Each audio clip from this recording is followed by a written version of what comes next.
ਭਲਵਾਨੀ ਦੇ ਵਿੱਚ ਹੁੰਦਾ ਜਿਹੜਾ ਸੀਨੀਅਰ ਤੇ ਜੂਨੀਅਰ ਹੁੰਦਾ ਇੱਜ਼ਤ ਕਰਨ ਦਾ ਪਤਾ ਲੱਗਦਾ।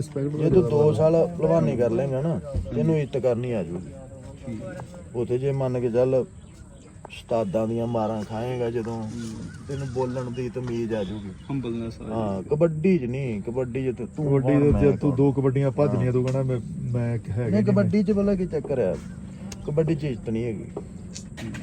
ਤੇ ਜਿਹੜੀ ਨਾ ਚੀਜ਼ ਹੋ ਰਹੀ ਹੈ ਨਾ ਉਹ ਇੱਥੇ ਵੀ ਕੰਮ ਆਉਣੀ ਹੈ ਤੇ ਗਾਂਹ ਜਾ ਕੇ ਵੀ ਕੰਮ ਆਉਣੀ ਹੈ। ਜਿਹੜਾ ਸੀਨੀਅਰ ਹੁੰਦਾ ਨਾ ਆਪਾਂ ਮਾਂ ਬਾਪ ਹੈ ਨਾ ਜਿੰਨੀ ਕਦਰ ਉਹਦੀ ਕਰਦੇ ਆ ਨਾ ਉਹ ਤੋਂ ਦੁਨੀ ਉਸਤਾਦ ਦੀ ਕਰੋ, ਫਿਰ ਸਕਸੈਸ ਮਿਲਦੀ ਤੇ ਬੰਦਾ ਡੋਲਦਾ ਨਹੀਂ।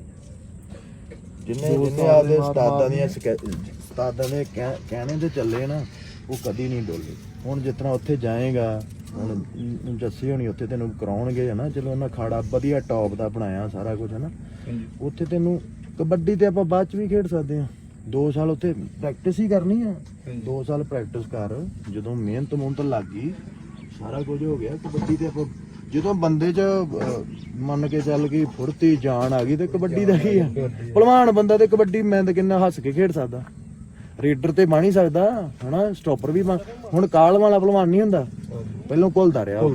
ਹਾਂ ਪੱਟਾਂ ਜਿੱਦਾਂ ਢੋਲ ਲੈ ਕੇ ਖੇਡਣ ਵਾਲੀ ਪੱਟਾਂ ਤੋਂ ਫੜ ਕੇ ਮੁੱਦਾ ਕਰ ਦਿੰਦਾ।